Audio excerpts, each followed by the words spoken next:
La toma de protesta de la nueva Suprema Corte de Justicia de la Nación estuvo rodeada de un montón de eventos, de un montón de situaciones, desde esta ceremonia de sanación y protección hasta la entrega del bastón de mando, pasando por el evento formal con una serie de manifestaciones por parte de los partidos políticos, de las diferentes bancadas representadas en el Poder Legislativo Federal y, por supuesto, el tan esperado mensaje por parte de quien habrá de encabezar la Suprema Corte de Justicia de la Nación de aquí en adelante. Y bueno, pues quien en su mensaje inaugural comete una pifia que por supuesto no pasó desapercibida. Esto fue lo que sucedió. Por primera vez en la época contemporánea, ministros y ministras no fuimos designados desde arriba, fuimos elegidos en las urnas con el voto libre y consciente de millones de mexicanos. Estuvo a dos de decir fuimos designados desde arriba, pero luego corrigió y dijo no fuimos designados, fuimos electos, que es lo que por cierto ayer destacaba también en su informe la presidenta de México, Claudia Sheinbaum, quien decía hoy todos los poderes del Estado mexicano son resultado de una elección. ¿Qué tanto esto legitima? Porque ayer fue la gran discusión al Poder Legislativo. ¿Qué tanto la elección le da legitimidad a las autoridades que llegan a ocupar los cargos importantes hoy día y particularmente a la Suprema Corte de Justicia de la Nación? De eso platicamos con Fernando Belauzarán. ¿Cómo estás, Fer? Muy bien, Erika. Encantado de estar contigo con tu auditorio. ¿Es legítima esta Suprema Corte de Justicia de la Nación nada más por ser resultado de una elección? No, por supuesto que no. Más bien, ellos tratan de legitimarse con propaganda populista, porque además lo que hay que decir es que esta elección fue un fiasco en muchos sentidos. El 90% de los ciudadanos no participó en la elección. 13% es cierto fueron a las urnas, pero más del 3% decidió anular su voto o dejarlo en blanco, una especie de resistencia civil, si se le quiere llamar. Menos del 10% de voto efectivo. Y además, para colmo, pues imagínate, los acordeones son escándalo tremendo, porque claro que se indujo al voto, y hay estudios matemáticos en donde se prueba perfectamente que esos acordeones incidieron en la elección y fueron los determinantes. Es decir, no puede haber voto libre cuando se induce con acordeones, y esos acordeones son los que determinan la elección. Pero antes de eso incluso hay otra ilegitimidad. La ilegitimidad fue cambiar de régimen político unilateralmente. Solo una fuerza decidió un cambio constitucional tan trascendente como el del Poder Judicial, como la forma de elegir a los jueces, ministros, etcétera. Eso es de alguna manera incluso ya lo hemos platicado. Eso en mi forma de ver es un acto golpista, porque ellos tuvieron 54% de la votación para diputados y les dieron el 73% de los diputados. Los ciudadanos no les dieron esa mayoría calificada, violaron la Constitución en sus dos límites, que eran el 8% de máxima sobre representación y máximo 300 diputados. Ellos usaron la coalición como una trampa, ¿no? Avalada por autoridades que están cooptadas, ya están cooptados en el Tribunal Electoral. Bueno, se ve con una claridad tremenda, pero en el INE con un poco más de resistencia, pero también tienen ya una mayoría, y eso les dio una espuria mayoría calificada que hicieron. Y en el Senado no la tenían. ¿Y cómo consiguieron la mayoría? Pues con compra, como dos que venían del PRD, o con órdenes de aprehensión y expedientes, como fue con los Yunes y como fue con el de Movimiento Ciudadano, ¿no? Que estaban amenazados de acciones jurídicas contra ellos y sus familiares si no uno no se ausentaba y el otro no se pasaba al otro partido, ¿no? Entonces, así consiguieron esa mayoría calificada, y esa era un problema de origen. Y luego la elección, que no solo es la elección del acordeón que vimos y que fue desairada por el 90%, lo cual ya te habla de un problema, además de otro problema de legitimidad. Todo el proceso fue faccioso, desde cómo se nombraron a las comisiones dictaminadoras. Ayer Ricardo Anaya presentaba que una de las personas que determinó quiénes estaban aptos para ser ministros magistrados o jueces, no sabía ni cuáles son los motivos de improcedibilidad de un amparo, Sí. ¿no? Entonces, de ese tipo de cosas, y además sesgaron la boleta, hubo un sesgo ideológico. ¿Te acuerdas cómo quitaron a Roberto Gil de la boleta para ni siquiera dejarlo competir? Sí. Y eso fue claro, y además la tómbola, y luego no respetaron ni siquiera la tómbola. Te acordarás que gente que quedó fuera de la tómbola la metieron por la puerta de atrás, no cumplieron ni siquiera los requisitos de 8 o 9 de promedio que se requería, 9 para la especialidad y 8 en la carrera, no cumplieron eso porque lo hicieron a discrecionalidad completa. Bueno, todo es esto, y eso, perdón, eso no se cura con copal, no se limpia con copal, ni se limpia con un bastón de mando, ¿no? Que, como dice mi amigo Guadalupe Acosta Naranjo, se los dan sin pilas, porque el bastón de mando sigue estando en el que hizo el acordeón. Ahora, pensando justamente en que esta elección pues ya ha quedado rebasada, ayer tomaron protesta, estarán a partir de ya en funciones, ¿cuáles van a ser los grandes retos en materia de impartición de justicia? Bueno, primero evitar el caos, porque hay un rezago por el producto de toda esta transición, y los nuevos, muchos de ellos no tienen experiencia. Una parte sí viene de algunos que fueron secretarios, unos pocos se reeligieron, entonces tienen esa experiencia, otros eran secretarios o funcionarios de los juzgados y tienen, pero muchos no tienen ninguna experiencia, no conocen temas tan delicados y además están a veces en juzgados de especialidad. ¿Cómo evitar el caos frente a eso? ¿Cómo evitar el rezago? Y además, el tema de los compromisos, como son gente que hizo campaña, ¿no? Entonces tienen compromiso con quien los puso en la boleta, tienen compromiso con quien los puso en el acordeón, y tienen compromiso con quien les puso clientelas para llevarlas a votar con el acordeón en mano. Entonces, esos que les ayudaron a llegar, ¿a poco no van a querer cobrar, no? Y además, ¿qué hace un juez para resolver un tema que no conoce, que no tiene experiencia, etcétera, ¿no? Eso, perdón, lejos de ayudar a combatir la corrupción, la incentiva total. Entonces, yo tengo todas las dudas del mundo. Por supuesto, los vamos a conocer por sus sentencias, y eso va a ser pronto, ¿no? Pero pero esto, si de por sí había un rezago, imagínate con gente que está llegando, ¿no? Y le llegan nuevos asuntos difíciles para él, porque la verdad es que se había construido una carrera judicial de 30 años, en donde pues lo que contaba era la experiencia, exámenes de oposición, capacitación, etcétera, ¿no?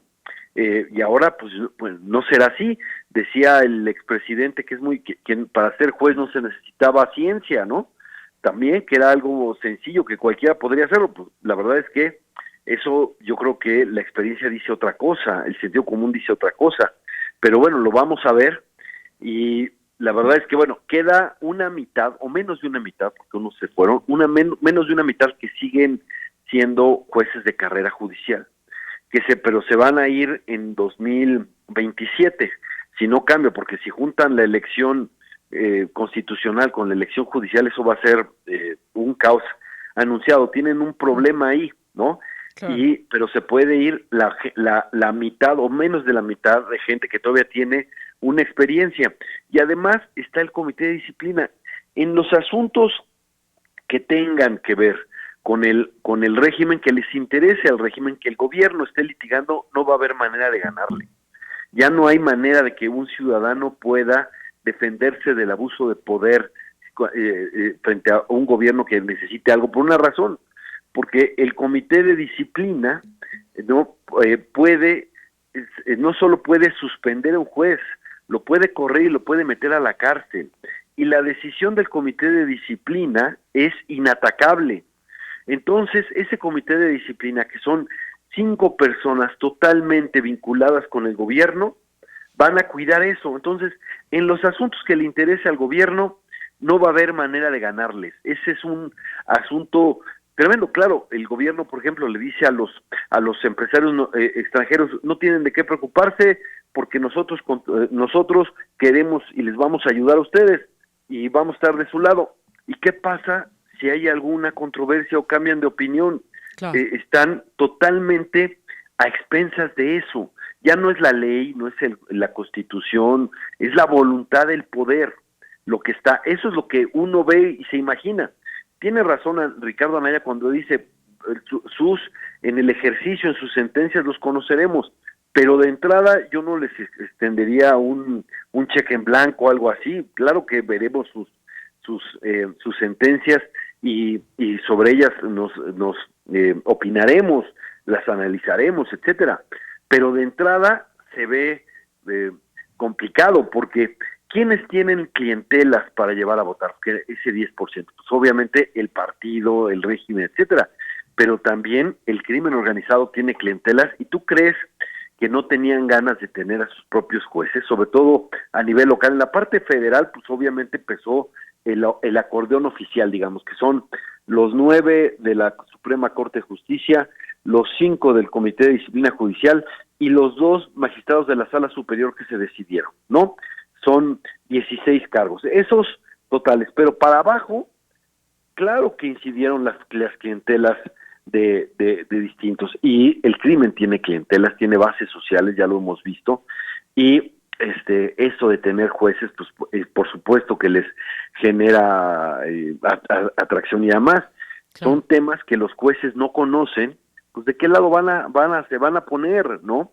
Entonces, no, y que me perdonen, pero yo no he visto ninguna reducción de la corrupción en México, al contrario, los incentivos están más claros. ¿Por qué? Porque hay más discrecionalidad, no Claro. hay contrapesos y hay una opacidad tremenda. Desaparecieron el INAI, ¿no?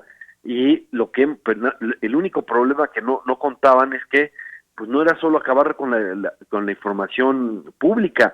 La corrupción se desparrama porque no es fácil ocultar el dinero, y ya lo estamos viendo con los nuevos ricos del bienestar, ¿no? Uy, ahora te tengo que preguntar de manera muy clara, Fer, con el cambio, con la toma de protesta de ayer de los nuevos integrantes del Poder Judicial, juzgadores, juzgadoras, ¿con eso se han acabado los problemas del Poder Judicial? Todo lo que se denunció para justificar esta reforma que tenía que ver con exceso en el uso del recurso público, con dilación en el dictar las sentencias, con desatención a la población, con falta de cercanía del Poder Judicial hacia la población. ¿Con la toma de protesta se acabaron estos problemas? No veo por qué. La verdad es que no veo por qué. La verdad es que sí tenemos un serio problema de justicia, pero se debe haber tomado de manera integral, desde las policías, pasando por los ministerios públicos y por supuesto por los jueces y los jueces locales, etcétera, porque mucha gente tenía la esperanza de que, aunque localmente tenían poderes judiciales, digamos, más sometidos, más controlados, sí, por vía amparo, más temprano que tarde llegaba la justicia federal, y tenían una esperanza de que la justicia federal les resarciera. Y ese fue un camino que se usó mucho. Ahora es un poco complicado porque ya no existe esa salvaguarda de la justicia federal, ¿no? Entonces, esa desprotección que podían tener, que decían, pues sí, yo sé que me van a dar palo en la instancia local, pero cuando llegue a la federal, ahí va a valer mis argumentos, va a valer la ley, va a valer la Constitución. Yo no lo veo, porque sobre todo si los poderes locales tienen incidencia en los poderes federales, porque ya son del mismo partido, ¿no? Es el problema de partidizar la justicia, ¿no? Es el problema de partidizar la justicia, y yo temo además que la única libertad que florezca en el nuevo Poder Judicial sea la libertad de comercio. En muchísimos lugares donde, en muchos casos que no le importa al gobierno, pues y los jueces, y con este nivel de impunidad y falta de contrapesos, pues va a ser la razón la va a tener quien paga más. Y aunque no sea así en muchos casos, ¿qué confianza le va a dar a las partes de que perdieron en buena lid, ¿no? Una de las cosas que da gobernabilidad es: me ganaron en un juicio, pero me ganó con un juez imparcial. El problema es cuando tú te presentas con un juez al que no le reconoces imparcialidad, porque vas a tener la sospecha de que el otro a lo mejor lo ayudó en su campaña, o que el otro a lo mejor está vinculado con el padrino que ayudó en su campaña porque lo metió en la en la En el boleta, acordeón, sí. porque una cosa sí te voy a decir, muchísima gente que tenga un problema jurídico va a buscar, ¿a quién va a buscar? Pues va a buscar a Monreal, va a buscar a Dan Augusto, va a buscar a los que de alguna manera pusieron a su gente en las boletas, etcétera, ¿no? Todo el mundo va a buscar al padrino, ¿no? Uy. Eso es un tremendo poder que se les dio. Y eso, pues no va a generar justicia. Y no se preocupen, ¿ustedes creen que políticos de ese nivel van a desaprovechar la influencia que tienen en el Poder Judicial? No la van a capitalizar políticamente, y entonces van a decir, no, pues yo te lo arreglo. Claro, ese yo te lo arreglo implica compromisos de distintos tipos, ¿no? Claro. Eso, por lo menos yo veo ese riesgo. Ojalá me callen la boca y ojalá actúen de otra manera y ojalá se vea que están, pero el problema es que se acabó la imparcialidad como valor. ¿Quién puede sostener que estos jueces son imparciales? Es que va una cosa sin la otra, sin independencia no hay imparcialidad.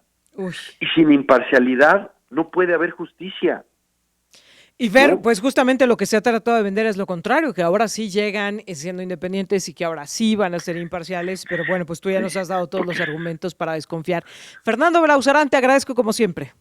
Yo soy el agradecido, te mando un fuerte abrazo, Erika. Muy buenos días, Fernando Belauzarán platicando con nosotros.